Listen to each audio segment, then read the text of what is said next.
The Iliad by Homer, Book 24.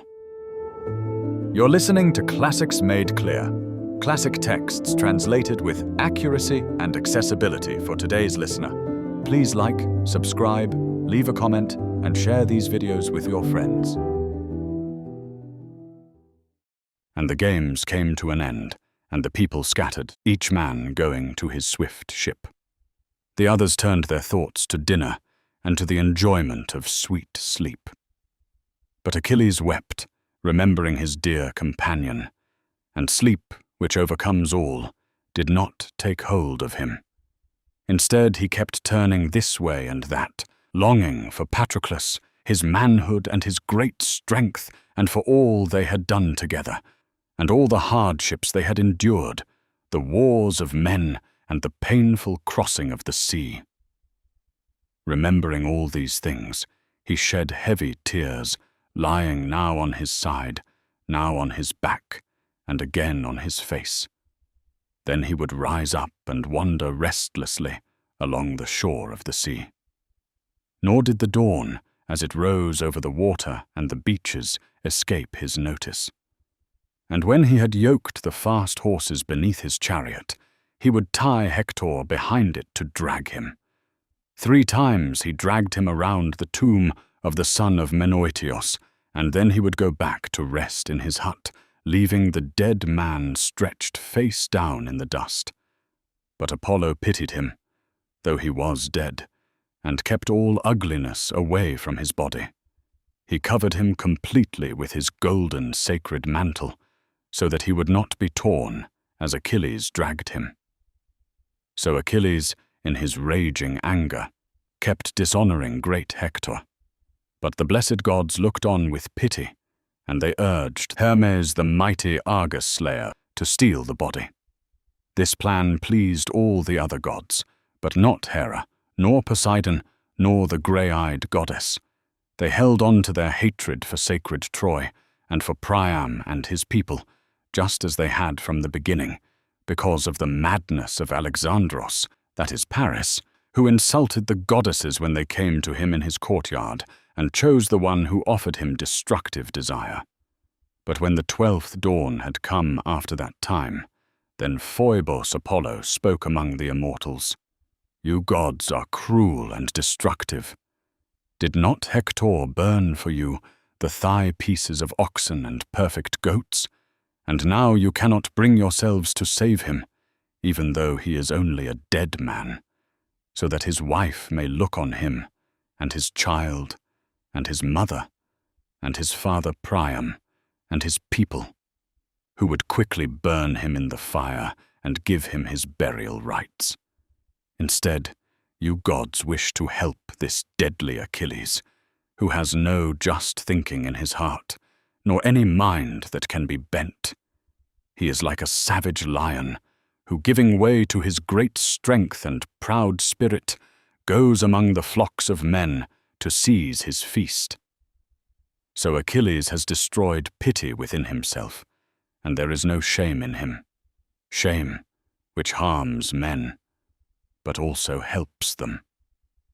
For a man must someday lose someone even dearer than this, a brother born of the same womb, or a son. Yet he weeps for him, and grieves, and then lets him go. For the fates have given human beings a heart that can endure. But this man, after he has taken the life from great Hector, ties him behind his horses and drags him around the tomb of his dear companion. There is no gain in this for him, no honor, nothing better. Great as he is, let him take care that we do not grow angry with him, for in his fury he dishonors the silent earth.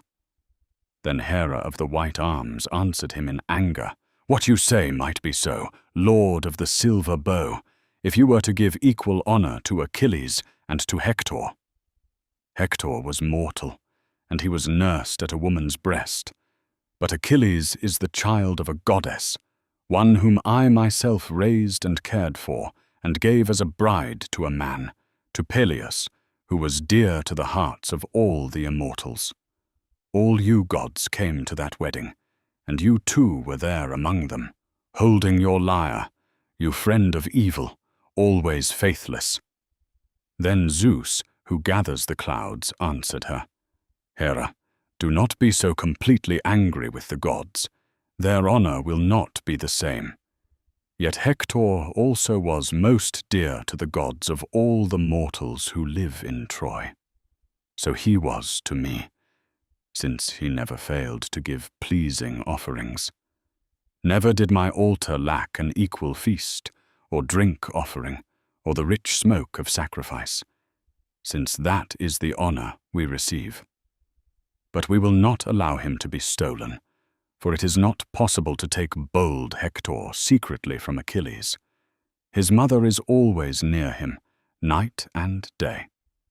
Instead, it would be better if one of the gods were to call Thetis here to me, so that I may speak a wise word to her, and so that Achilles may accept gifts from Priam and give back the body of Hector.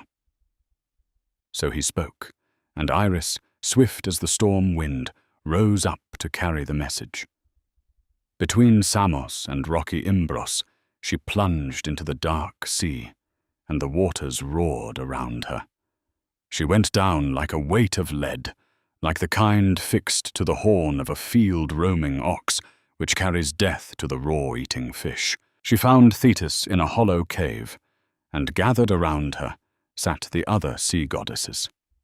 In the midst of them, she wept for the fate of her noble son, who was destined to die soon in the land of Troy, far from his homeland. Standing close beside her, swift-footed Iris spoke. Rise up, Thetis. Zeus, whose wisdom never fails, calls you.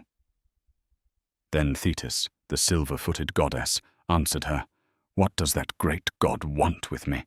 I am ashamed to go among the immortals, for my heart is filled with endless sorrow. Still, I will go. No word of his will be in vain, whatever he says. So she spoke, and the shining goddess took up her dark veil. No garment is blacker than this. She set out, and before her swift-footed Iris led the way, while the waves of the sea opened around them. They came up onto the shore and rose into the sky. And there they found Zeus, the son of Kronos of the wide brows, with all the other blessed gods gathered around him. She sat down beside Zeus the father, and Athene made room for her. Hera placed a beautiful golden cup in her hand and spoke kindly to comfort her, and Thetis drank. Then the father of gods and men began to speak among them. You have come to Olympos, divine Thetis, though you carry an unending grief in your heart. I know it well myself. Even so, I will tell you why I called you here. For 9 days now there has been a quarrel among the immortals over the body of Hector and Achilles, the destroyer of cities. They urge the sharp-sighted slayer of Argos to steal the body. But I have continued to give honor to Achilles, guarding your reverence and your love for me for the time to come. Now go quickly to the camp and tell your son this message. Say that the gods are angry with him, and that I myself, more than all the immortals, am angered that in his raging heart he keeps Hector beside the curved ships and has not given him back. Perhaps he will fear me and release Hector, and I will send Iris to great-hearted Priam with orders. To ransom his dear son, going to the ships of the Achaeans, and to bring gifts to Achilles that might soften his heart. So he spoke, and the silver-footed goddess Thetis did not disobey. She sped down from the peaks of Olympos in a flash and came to the hut of her son. There she found him groaning deeply, while his dear companions around him were busy at their work, preparing the morning meal. In the hut, a great, shaggy sheep had been slaughtered. His honored mother came close to him and sat beside him. She stroked him with her hand, called him by name, and spoke. "My child, how long will you go on grieving and wearing out your heart with sorrow, remembering neither food nor sleep? It is a good thing even to lie with a woman in love. You will not be with me much longer. Already death and strong fate stand close beside you.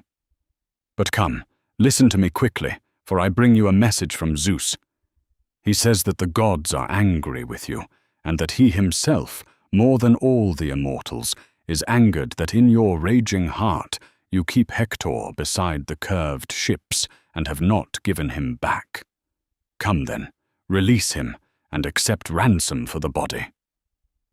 Then swift-footed Achilles answered her, "So be it. Whoever brings the ransom may take the body, if the Olympian himself truly commands it." So there beside the ships, mother and son spoke many words to one another.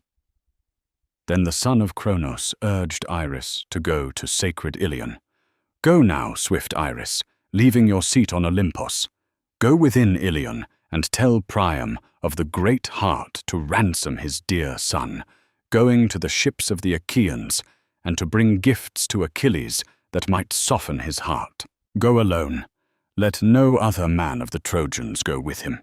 Let only an older herald go along with him, one who can guide the mules and the well-built wagon, and who can bring the dead man back to the city, the one whom great Achilles killed. Let him not think about death in his heart, nor be afraid. For I will send such a guide with him, Hermes the mighty Argus slayer, who will lead him until he brings him to Achilles. And when he has led him into the hut of Achilles, that man will not kill him, and he will hold back all the others. For Achilles is not foolish, nor careless, nor wicked, but he will show respect and kindness to a man who comes to him as a suppliant." So he spoke, and storm-footed Iris sped away with the message.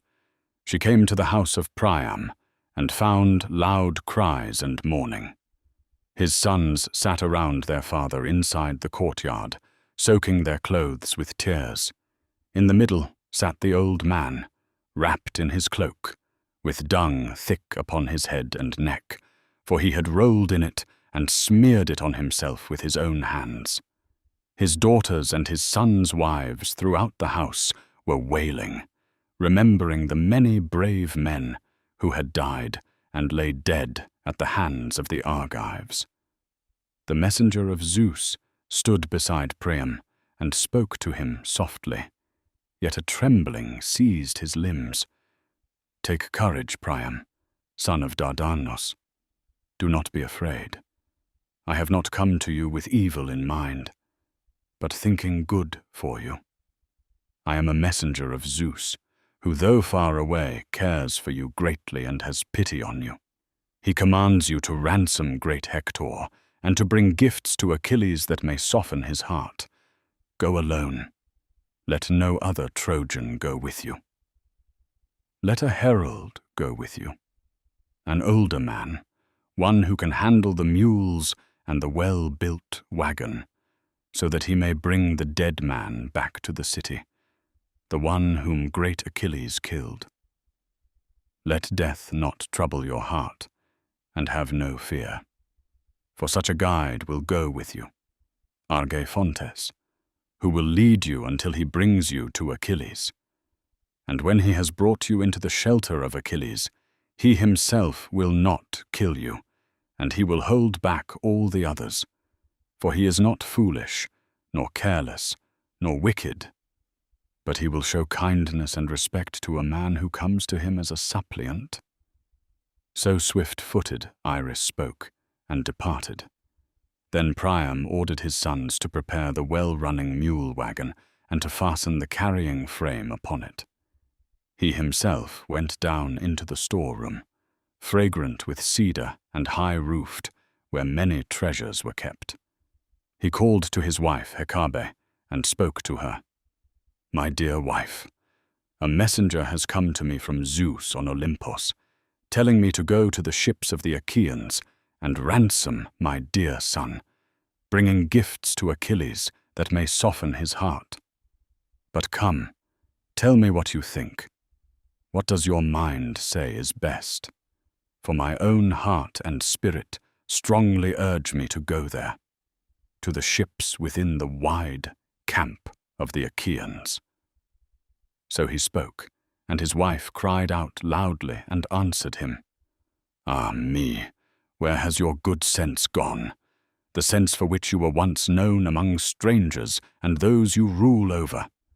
How can you want to go alone to the ships of the Achaeans, to stand before the eyes of the man who has killed so many of your brave sons? You must have a heart of iron. If he takes hold of you and sees you face to face, that savage and faithless man will feel no pity for you.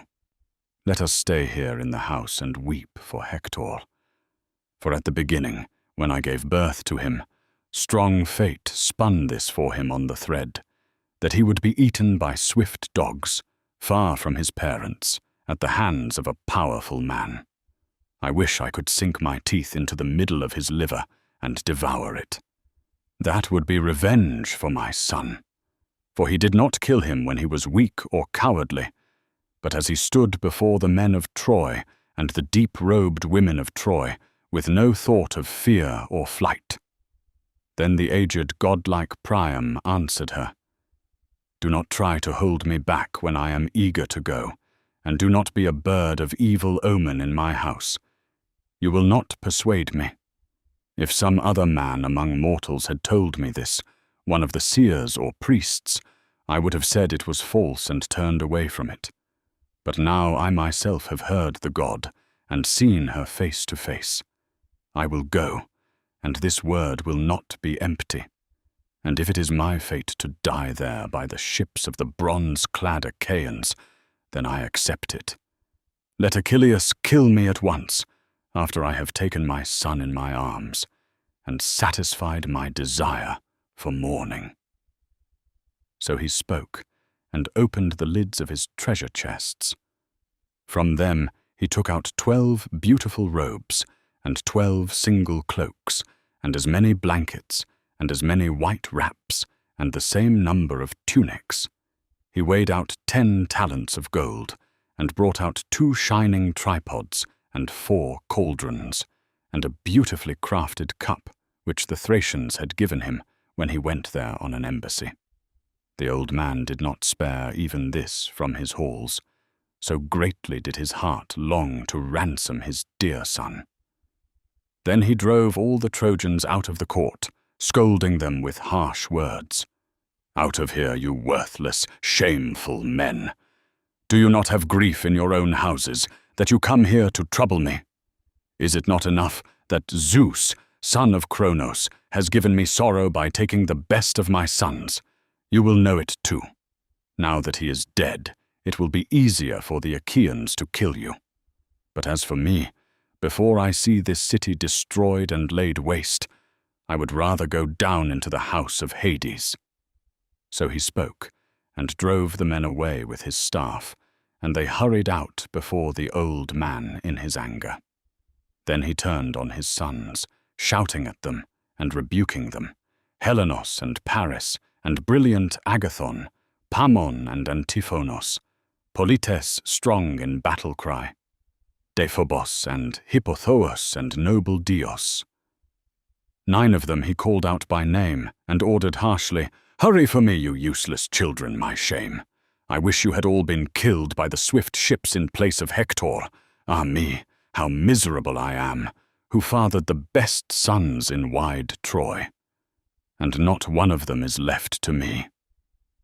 Mestor like a god, Troilos who loved horses, and Hector, who was like a god among men, not like the son of a mortal man, but of a god.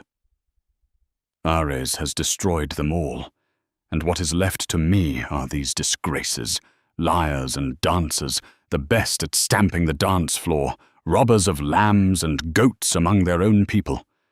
Will you not quickly prepare the wagon for me, and place all these things upon it, so that we may be on our way?" So he spoke, and they, afraid of their father's rebuke, brought out the smooth-running mule wagon, newly made, and fastened the carrying frame upon it. They took down from its peg the mule yoke, made of boxwood with its solid knob, well fitted with the guiding rings. They brought out the yoke strap as well, 9 cubits long. They set the yoke carefully onto the polished wagon pole, fastening it at the front, and slipped the ring over the peg.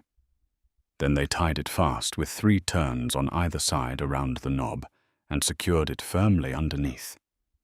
Then they brought out from the storeroom and loaded onto the smooth wagon the countless ransom gifts for the head of Hector. They yoked the strong-hoofed mules trained for work, those that the Mysians once gave to Priam as splendid gifts.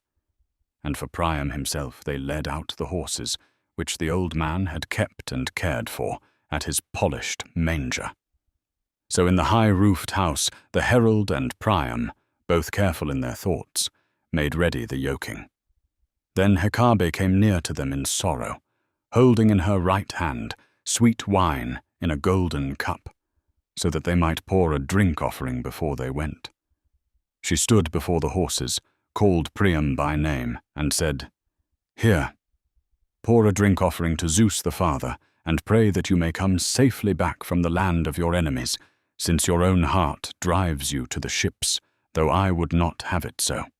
Pray then to Zeus, the son of Kronos, who gathers the dark clouds, who watches over all Troy from Ida.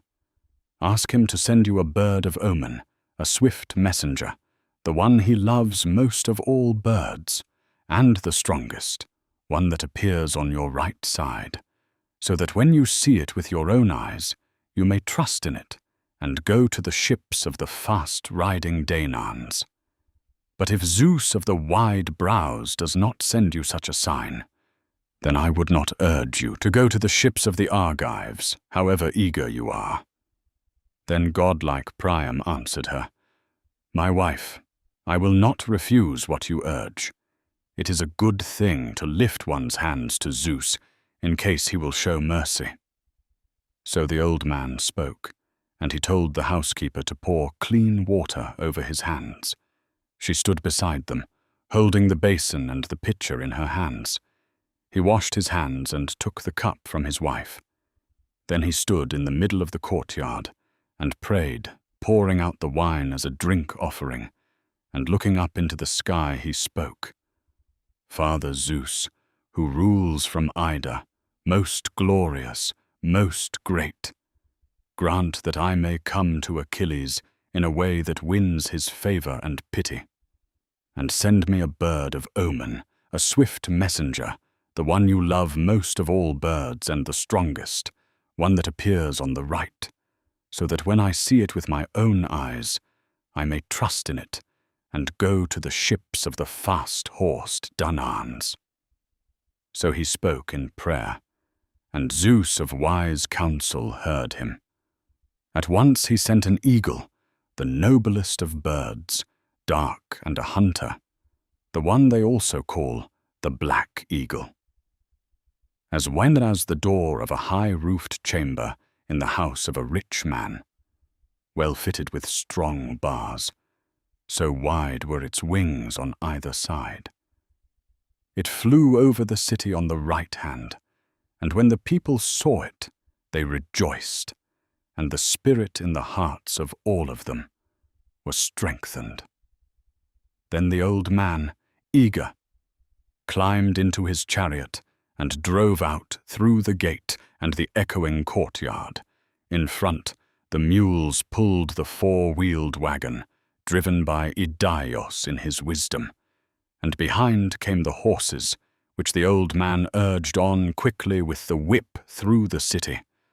All his loved ones followed after him, weeping bitterly as if he were going to his death.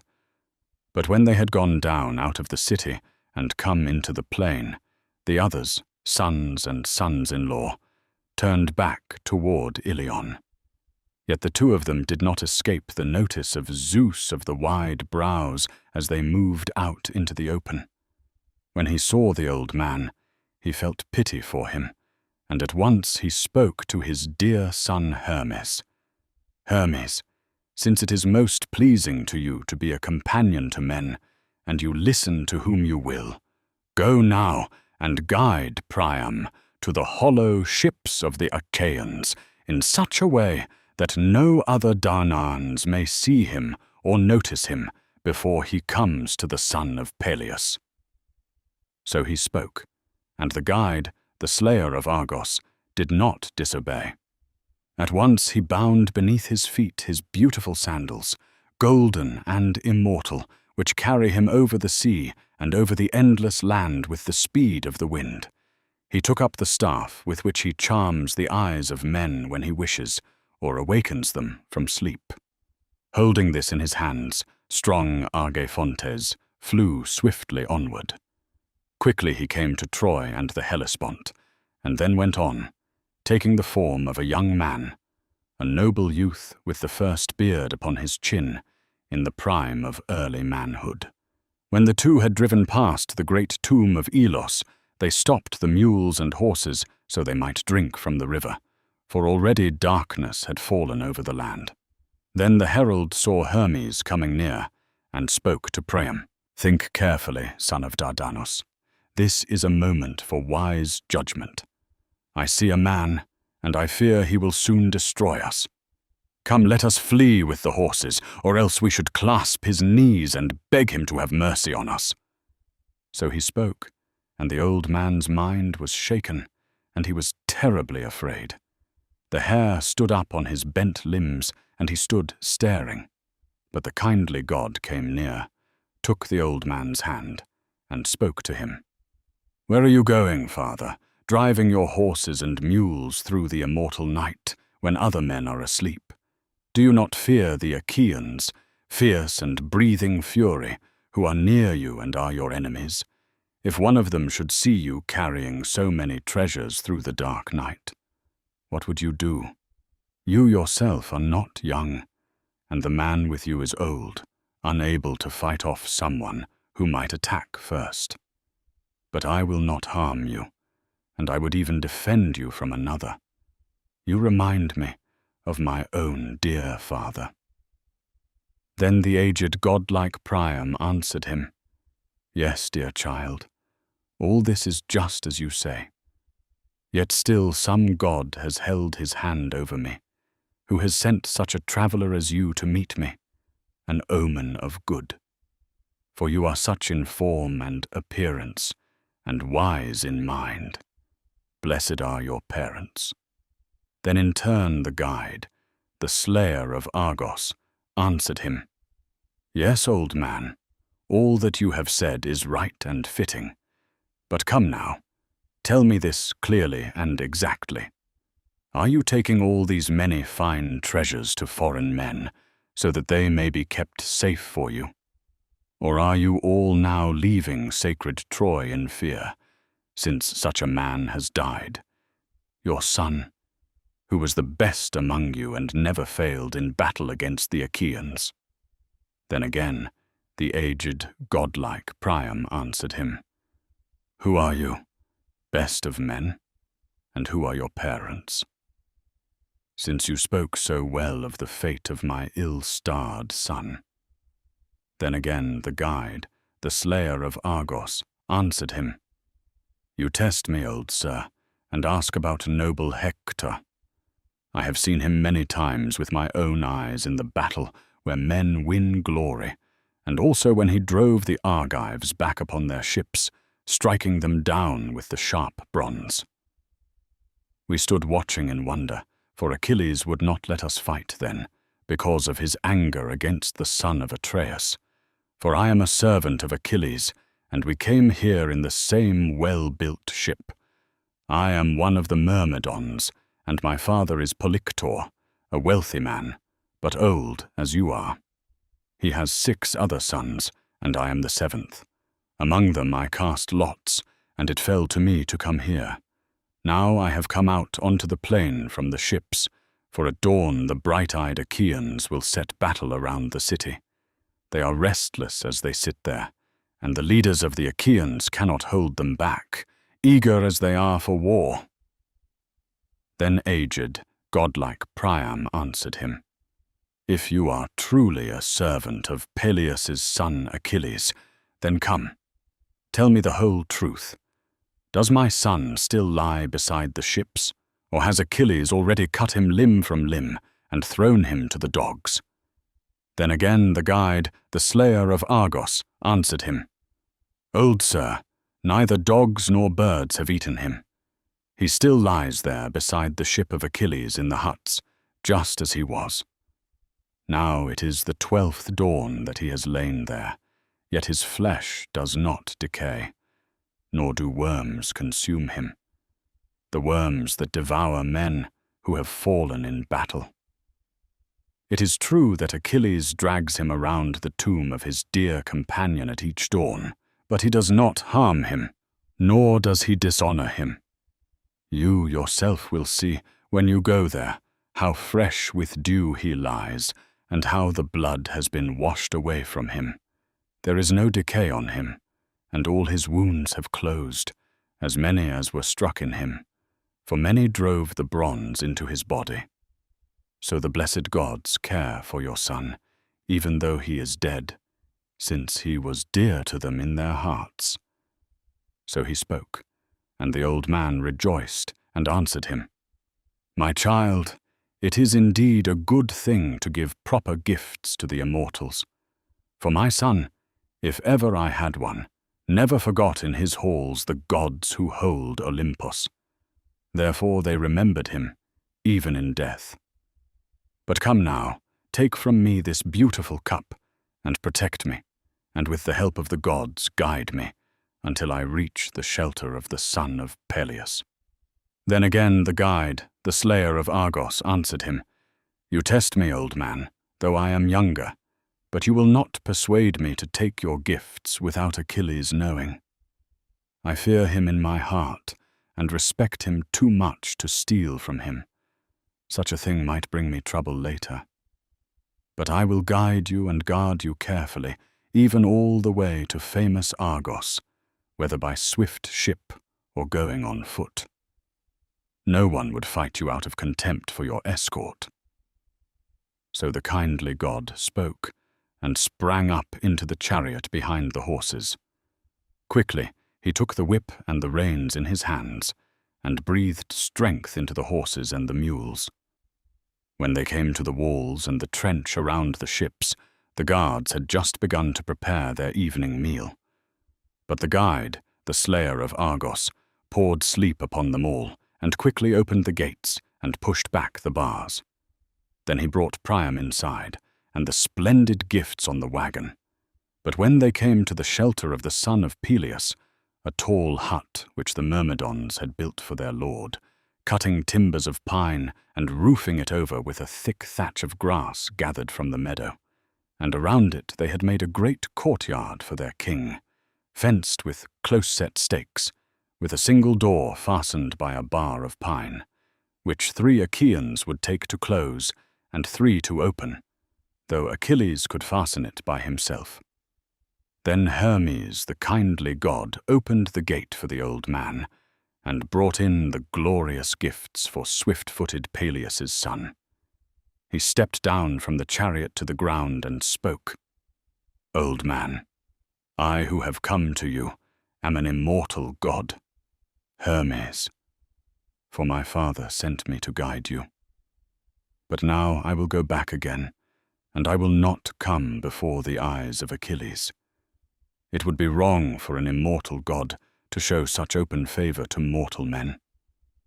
But you must go in and clasp the knees of Peleus' son, and beg him in the name of his father and his mother of the beautiful hair, and his child, so that you may stir his heart." So he spoke, and Hermes went away to high Olympus. Then Priam leapt down from the chariot to the ground, leaving Idaeus there to hold the horses and mules. The old man went straight toward the hut where Achilles, beloved of Zeus, was sitting. He found him inside, while his companions sat apart. Only 2 remained near him, Automedon, the hero, and Alcimos, the son of Ares, busy attending him. He had just finished eating and drinking, and the table still stood there. Great Priam entered unnoticed by the others. He came close and stood beside Achilles. He clasped the knees of Achilles and kissed his hands, terrible man-killing hands that had slain so many of his sons. As when a crushing disaster seizes a man who has killed someone in his own land, and comes as a fugitive into the country of strangers to the house of a wealthy man, and wonder takes those who look upon him, so Achilles was struck with amazement when he saw godlike Priam. The others also were amazed, and looked at one another. Then Priam spoke to him as a suppliant. "Remember your father, Achilles, like the gods, one who is of an age like mine, standing on the threshold of bitter old age. Those around him may be troubling him, and there is no one to defend him from harm and ruin. Yet he, when he hears that you are still alive, rejoices in his heart, and all his days he hopes that he may see his dear son return home from Troy. But I am utterly wretched, for I had the best sons in wide Troy, and I say that not one of them is left. I had 50 sons when the sons of the Achaeans came here. 19 were born to me from one mother, and the others women in my halls bore to me. Of these, raging Ares has broken the knees of many. But the one who alone was left to defend the city and its people, you killed him not long ago as he fought for his country, Hector.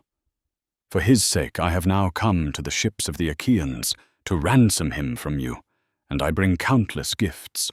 But show reverence to the gods, Achilles, and have pity on me, remembering your own father. Yet I am more pitiful still. I have endured what no other mortal on earth has endured. I have lifted to my lips the hands of the man who killed my sons." So he spoke, and stirred in Achilles a deep desire for grief for his father. He took the old man's hand and gently pushed him away. Then both of them remembered. Priam wept bitterly for man-killing Hector, crouched at the feet of Achilles, while Achilles wept for his own father, and again for Patroclus. The sound of their mourning filled the house. But when great Achilles had had his fill of grief, and the desire for it had passed from his heart and limbs, he rose at once from his seat and took the old man by the hand, raising him up in pity for his grey head and grey beard. Then he spoke to him. "Ah, unhappy man! Surely you have suffered many sorrows in your heart. How could you dare to come alone to the ships of the Achaeans and stand before me, the man who has killed so many of your brave sons? Truly, you have a heart of iron. But come now, sit upon this chair, and let us set our sorrows aside in our hearts for now, though we grieve.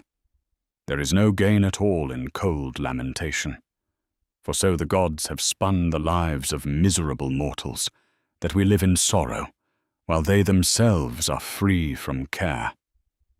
For there are 2 jars set at the threshold of Zeus, filled with the gifts he gives, one of evils and one of blessings.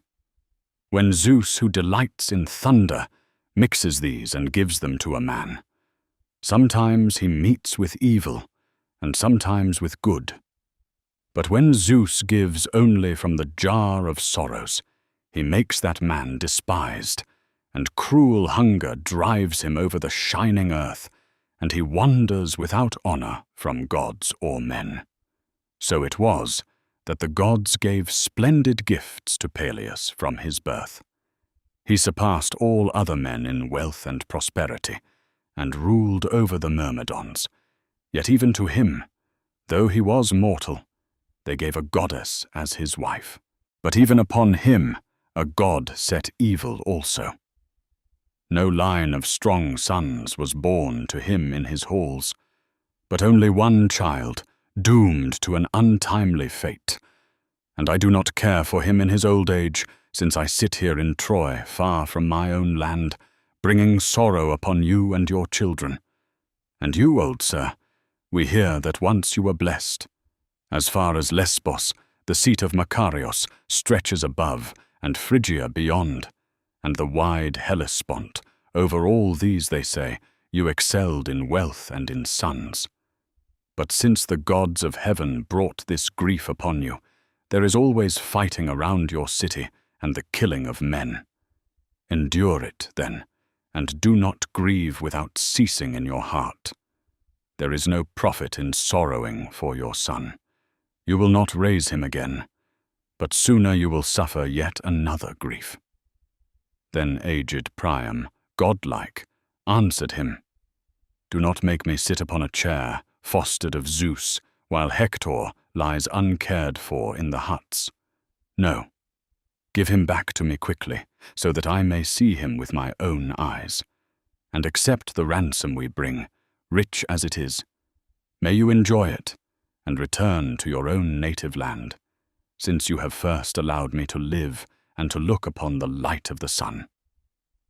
Then swift-footed Achilles, looking darkly at him, spoke, "Do not provoke me any further, old man. I myself intend to give Hector back to you. A messenger came to me from Zeus, my mother, who bore me, the daughter of the old man of the sea. And I know this also in my heart, Priam. You do not escape me. Some god guided you to the swift ships of the Achaeans, for no mortal man would dare to come to the camp, not even a young man in his strength. He could not slip past the guards, nor easily draw back the bar of our gates. Therefore do not stir my spirit any further in its grief, lest, old man, I do not even spare you in my shelter, suppliant though you are, and so violate the commands of Zeus." So he spoke, and the old man was afraid and obeyed his word. Then the son of Peleus sprang from the house like a lion. Not alone, but with him went 2 attendants, the hero Automedon and Alcimos, whom Achilles honored most among his companions after the death of Patroclus. They loosed the mules and horses from under the yoke, and led in the herald of the old man, and seated him on a chair. Then from the well-built wagon they lifted the countless ransom for the head of Hector. But they left behind 2 cloaks and a finely woven tunic, so that, wrapping the body, they might carry it home. Then Achilles called out the serving women and ordered them to wash the body and anoint it with oil, but to do it apart, so that Priam might not see his son, lest, in the anguish of his heart, he fail to restrain his anger when he saw the child, and Achilles' own heart be stirred to rage, and he might kill him and so violate the commands of Zeus. So when the serving women had washed him and anointed him with oil, they wrapped him in a fair cloak and tunic. Then Achilles himself lifted him and laid him upon a bier, and his companions helped raise it onto the well-built wagon. And then he groaned aloud and called upon his dear companion, "Do not be angry with me, Patroclus, if you learn, even in the house of Hades, that I have given back noble Hector to his dear father, for he gave me a ransom not unworthy, and I will give you your share of these things, as much as is fitting." So he spoke, and noble Achilles went back into the shelter, and sat again upon the richly worked chair from which he had risen. "And your son, old man, has been released, as you asked. He lies upon a bier, and at dawn, when it appears, you yourself will see him, and take him away. But now, let us remember our meal. For even Niobe of the beautiful hair remembered to eat, she whose 12 children were destroyed in her halls, 6 daughters and 6 sons in the pride of youth. The sons Apollo killed with his silver bow in anger against Niobe, and the daughters Artemis struck down, because she compared herself to Leto of the fair cheeks, saying that Leto bore only 2, while she herself had borne many. Yet those 2, though only 2, destroyed them all. 9 days they lay in their blood, and there was no one to bury them, for the son of Cronos turned the people into stone. But on the 10th day, the gods of heaven buried them. And she remembered to eat when she was worn out with weeping.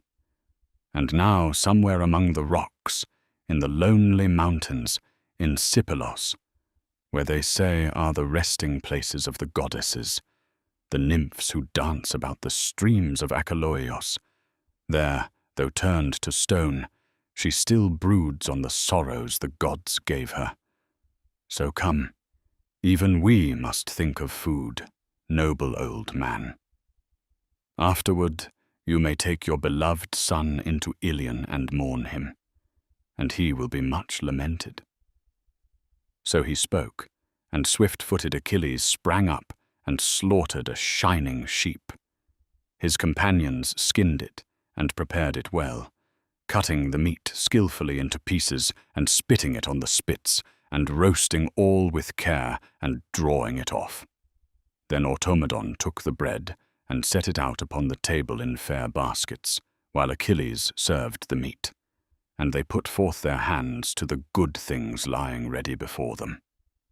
But when they had put aside their desire for eating and drinking, then Priam gazed in wonder at Achilles, how great he was and what manner of man, for he seemed like the gods face to face. And Achilles in turn marveled at Priam, looking upon his noble bearing and listening to his words. But when they had taken their fill of looking at one another, first spoke the aged Priam, godlike.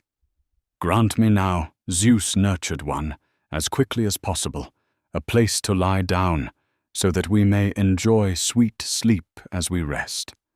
For never yet have my eyes closed beneath my lids, since my son lost his life beneath your hands.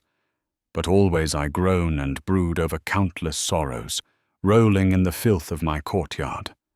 But now I have tasted food again, and let bright wine pass down my throat. Before this, I had tasted nothing."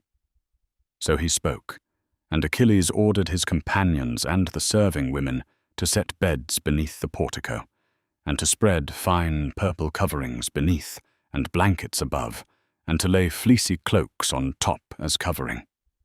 The women went out from the hall carrying torches in their hands, and quickly they made ready 2 beds. Then swift-footed Achilles, half in jest, spoke to him. "Sleep outside, dear old man, lest some Achaean come in here, one of those who come to me for counsel, as is the custom. If one of them should see you passing through the swift black night, he would at once report it to Agamemnon, shepherd of the people, and there might be delay in ransoming the body. But come now, tell me this clearly. How many days do you intend to make burial for glorious Hector?" Then aged Priam, godlike, answered him, "If you are willing that we complete the burial rites for great Hector, then this, Achilles, would be a kindness you could grant me.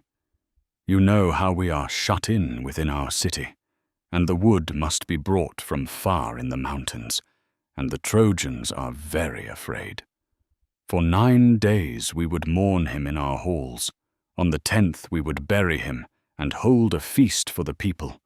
On the 11th we would raise a tomb over him, and on the 12th we would fight again, if we must."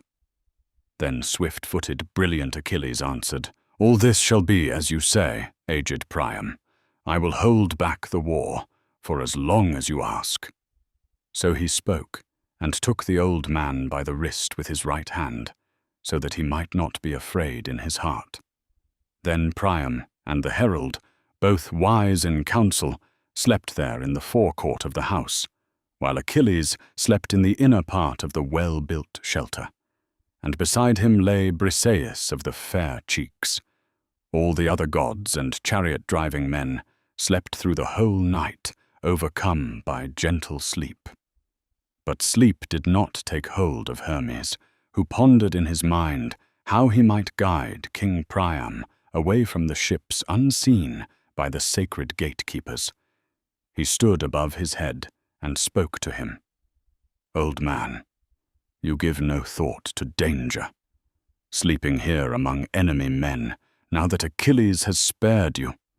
You have ransomed your dear son and paid a great price. But for you yourself alive, those sons you left behind would pay 3 times as much ransom if the son of Atreus, Agamemnon, were to recognize you, and all the Achaeans knew it." So he spoke, and the old man was afraid, and woke his herald. Then Hermes yoked the mules and horses for them, and swiftly drove them through the camp, and no one knew of it. But when they came to the ford of the fair-running river, the eddying Xanthos, whose father was Zeus, there Hermes left them, and went away to high Olympus. And dawn in her saffron robe spread over all the earth, while they drove toward the city with lamentation and groaning, and the mules bore the body. No one else saw them first, neither man nor fair-girdled woman.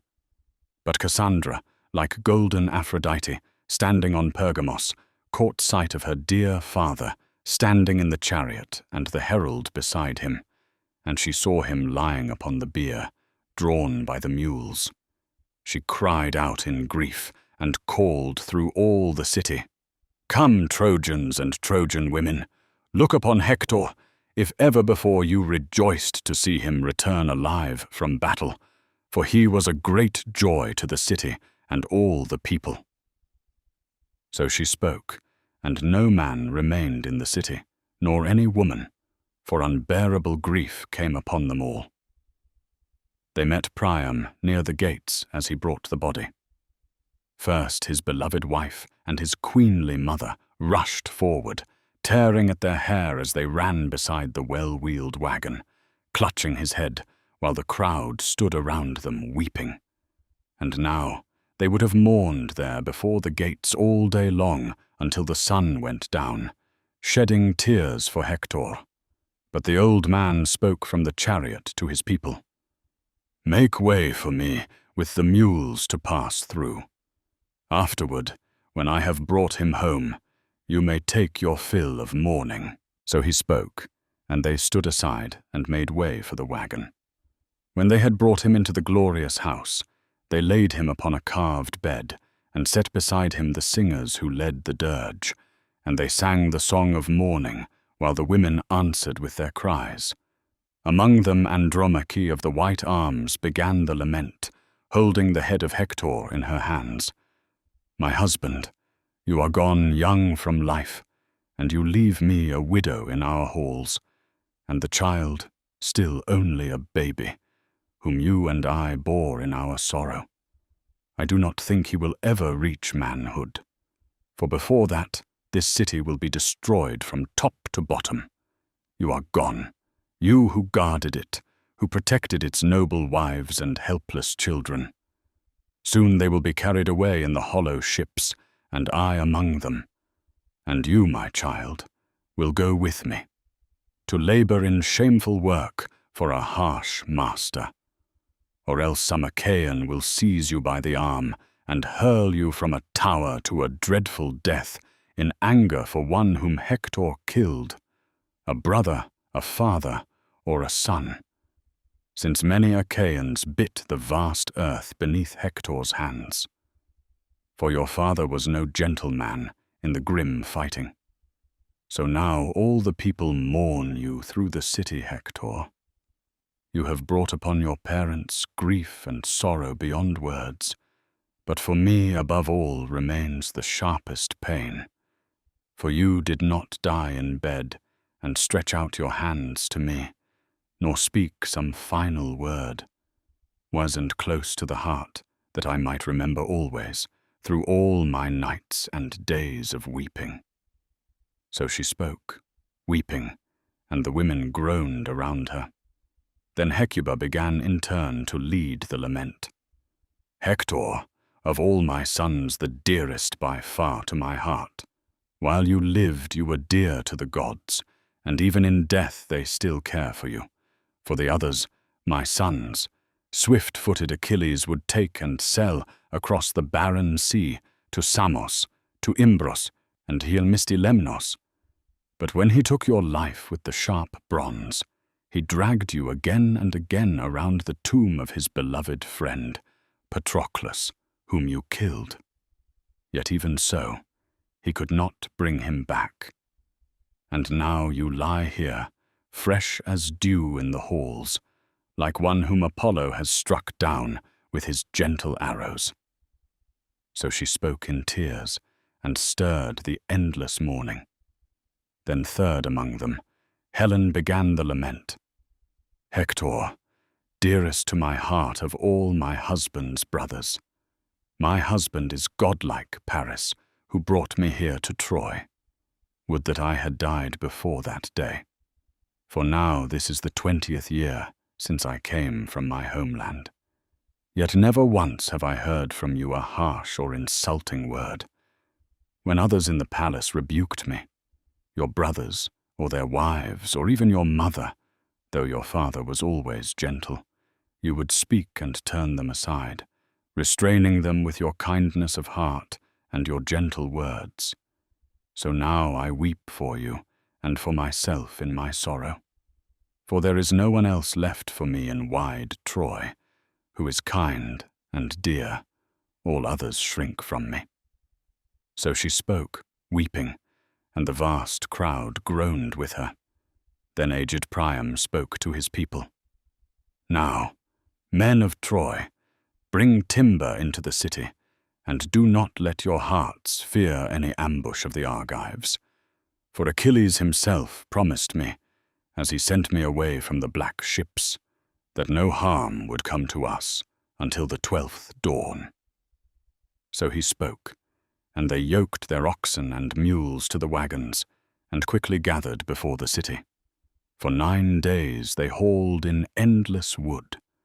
But when the 10th dawn rose, shining on mortals, then they carried out Hector, weeping, and laid him high upon the funeral pyre, and set the fire to it. And when early dawn appeared again, rosy-fingered, then the people gathered about the pyre of glorious Hector. When they had assembled together, first they quenched the burning pyre with gleaming wine, all where the fire's strength had spread. Then his brothers and companions gathered the white bones, mourning as warm tears ran down their cheeks. They placed the bones in a golden chest, wrapping them in soft purple cloths, and laid them in a hollow grave, and over it they piled great stones, set close together. Swiftly they raised a burial mound, and posted watchers all around, lest the well-grieved Achaeans attack too soon. When they had heaped the mound, they went back and gathered again, and held a splendid funeral feast in the house of Priam, beloved of the gods. Thus they were tending the tomb of Hector, tamer of horses.